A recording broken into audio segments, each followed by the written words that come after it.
4వ తేదీ ఫలితాల తర్వాత టీడీపీ అధినేత చంద్రబాబు ముఖ్యమంత్రిగా ప్రమాణ స్వీకారం చేస్తారని మాజీ మంత్రి అయ్యన్న పాత్రుడు ధీమా వ్యక్తం చేశారు. గత ప్రభుత్వ హయాంలో రాష్ట్ర అభివృద్ధి కుంటుపడిందని విమర్శించారు.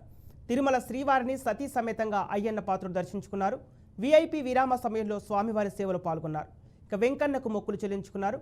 కూటమి అధికారంలోకి వచ్చే విషయంలో ఎవరు ఎలాంటి అనుమానాలు పెట్టుకోవాల్సిన అవసరం లేదన్నారు.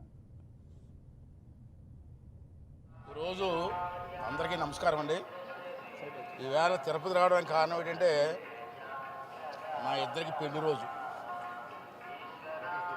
అంచేత పెళ్లి రోజు నాడు వెంకటేశ్వర స్వామిని దర్శించుకొని వారు ఆ స్వామి తాలూకు ఆశీస్సులు తీసుకోవాలని రావాలనే ఉద్దేశంతో ఇక్కడ రావడం జరిగింది. రెండవది ఏంటంటే రేపు 4వ తారీఖు చంద్రబాబు నాయుడు గారు ముఖ్యమంత్రి అవుతున్నారు. దాంట్లో అనుమానం లేదు. మీకు ఏం డౌట్ అవసరం లేదు. టీవీ9 కూడా అనుమానం అవసరం లేదు. డెఫినెట్గా అవుతున్నారు. ప్రమాణ స్వీకారం చేస్తారు కంపల్సరీ ముఖ్యమంత్రిగా. అంచేది ఎలాగే వచ్చాం కదా స్వామి గారిని ఒకటే కోరుకున్నాను నేను. గత ప్రభుత్వంలో పేరుందిలేండి, అందరికీ తెలిసిందే. రాష్ట్రం సర్వనాశనం అయిపోయింది. అన్ని వర్గాల వారు కూడా నాశనం అయిపోయారు. రాష్ట్రం అభివృద్ధి అంతా కుంటుపడిపోయింది.